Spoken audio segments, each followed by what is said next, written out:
Today begins a new era in Daily D20 where instead of doing categories every day of the week, I'm just going to do whatever video kind of strikes my fancy. So we're also today kicking off a series where we're talking all things Barbarian for the next several days. So buckle up, we're going to get a little ragey up in this biz.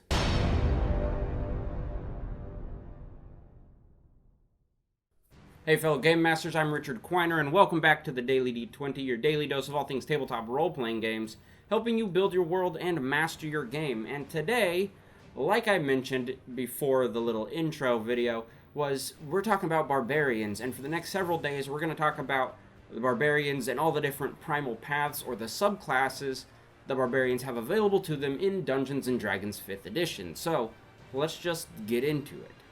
When it comes to Barbarians, they are most commonly related to the idea of tribes and wanderers and nomadic people that have a very special connection to the primal energies and primal nature of the world they live in. They don't like civilization because they look at it and they say, that's kind of weak sauce. I'm not going to be civilized. I'd rather go be in the tribe, camping out in the woods all the time, doing barbarian things. But this isn't exactly what makes a barbarian either. Yes, there are plenty of tribes, but not every member of a tribe is a barbarian. An actual barbarian that would go out adventuring is more like an elite fighter in a town.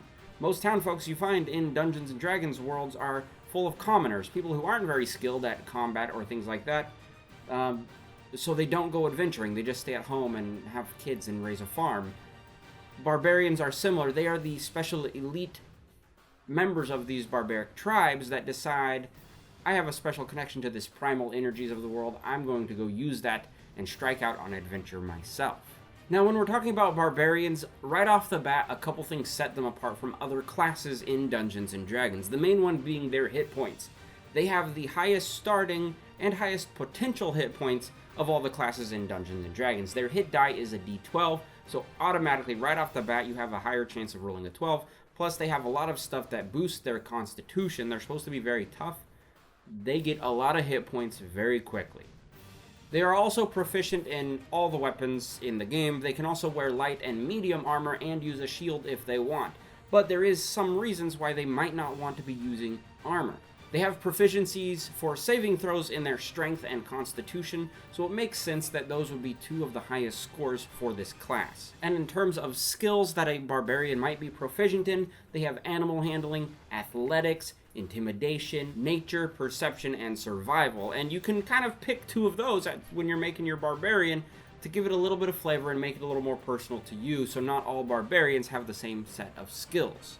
When it comes to gear, the barbarian has options of using a great axe or one martial weapon. That's your first option. A great axe comes with a d12 damage right off the bat, which is one of the higher damage dealing weapons in the game. Barbarians also have the option of either taking 2 hand axes or one simple weapon.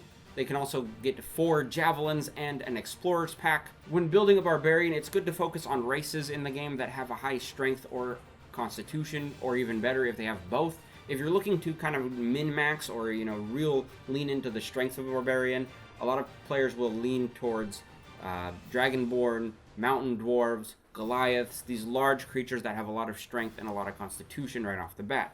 But it is also fun to see this off-brand kind of barbarians, which could be, a gnome barbarian might be fun. So now let's talk about the barbarian swag. Yeah, the stuff all barbarians get. So right off the bat, at level 1, the barbarians have the ability to rage, which is their bread and butter. It's their meat and potatoes. This is what barbarians are meant to do, is rage all the time. So for all barbarians, at level 1, you have the ability to use a bonus action to enter rage in a combat situation. It's a bonus action. So you could do something and rage, or you could rage and then do something with your action.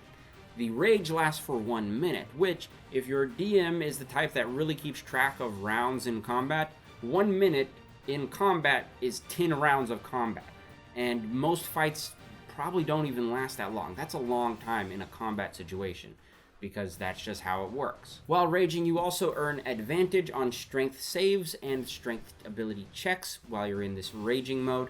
You also gain damage resistance to pretty much all the physical damage out there. So bludgeoning, piercing, and slashing damage, you get resistance, which means you only take half damage while you're raging. On top of that, you get a damage bonus listed in the player handbook for Barbarians. There's a list that says rage damage bonus. Starts out at a +1, I think, at level 1. It starts out as a +2 at level 1, but it works its way up as you level up to be stronger and stronger throughout the course of the game. An unfortunate thing, but as a Barbarian you wouldn't really care, it's you can't actually cast spells while raging. That's reserved to spellcasters, and while you're raging, you just can't do it. And you have limited uses. Early on in the game, you have 2 uses of rage per day, and by the end of it, you can have unlimited rages, depending on how high of a level you take for Barbarian. The next swag that Barbarians get, also at level 1, is their unarmored defense. This is why you don't wear armor unless your subclass says so. Basically, while not wearing armor, your armor class becomes 10, plus your dexterity, plus your constitution modifier, which is pretty high normally for Barbarians, so you can instantly have a very high armor class without wearing heavy, bulky armor or even leather armor.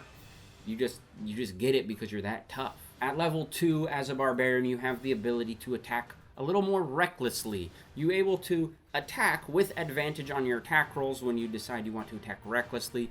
The downside of this is when you do this, when you attack something recklessly, any attacks coming at you for the next round also have advantage on their attack rolls. So it's kind of a trade-off you get. You can hit with advantage, but you have to take the hit with advantage as well. Also at level 2, the Barbarian gets kind of a spider sense. It's called Danger Sense. Basically, it's like a spider sense, where you gain advantage on dexterity saving throws versus visible traps. Like a trap that will cast off a fireball will need a dexterity saving throw. That's what that means.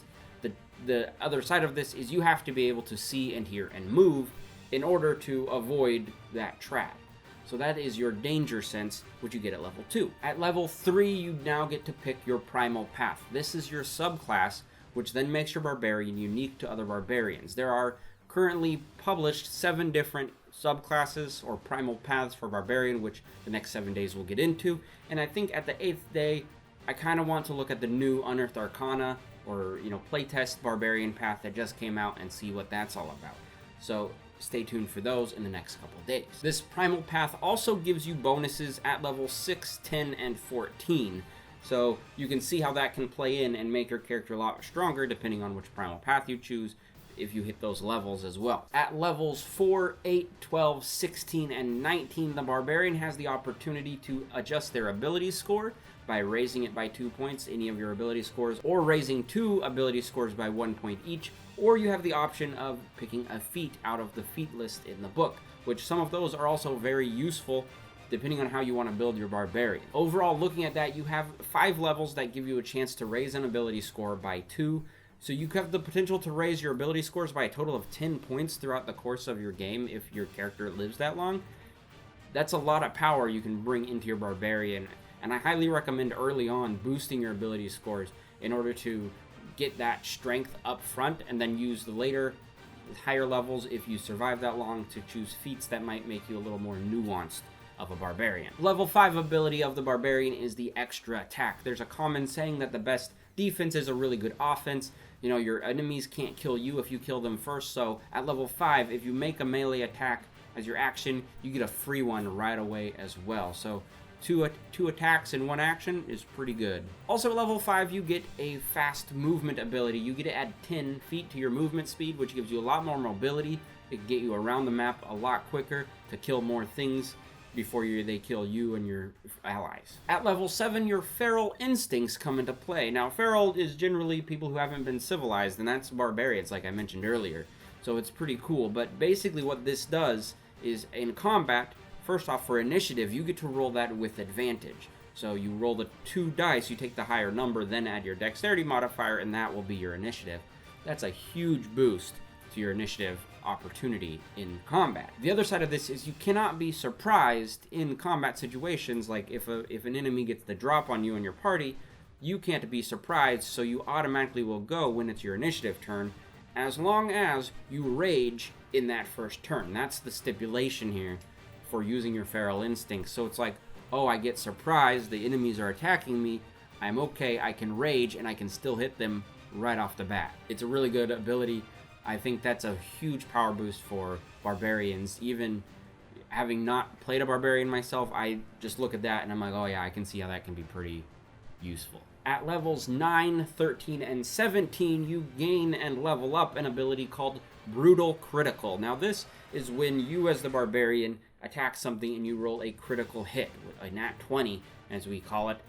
You will then get to roll extra die on top of the already extra die you get for rolling a critical. So it just adds more damage to it. So at level 9, you get to add 1 extra die. At level 13, you roll 2 extra dice.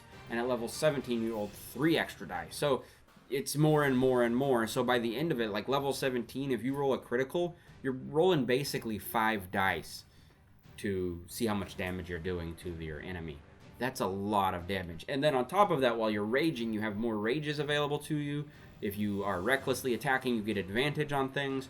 Gives you more opportunity to actually hit and actually roll a critical. So that one's also pretty cool. This is like the higher levels is when you get the really fun abilities that make things interesting. At level 11, you get the Relentless Rage, which is a really neat ability that just keeps you in the fight even if you get knocked down to 0 hit points. What happens is while you're raging, if you get knocked down to 0 hit points, you roll a Constitution saving throw, and if you roll 10 or higher, you are back at 1 hit point, which means you're still in the fight. If you keep getting knocked down to 0 hit points after that, it becomes more difficult, with the next time being 15 to survive, and even after that being 20 to survive. So you don't want to do this all the time, you don't want to rely on this, but it just means you get to keep hitting things, because 1 hit points means you're still alive, and that's pretty good. At level 15, your rage becomes persistent, meaning instead of the 1 minute time limit you've had for the previous 15 levels, you get to rage as long as you want, until you get knocked out,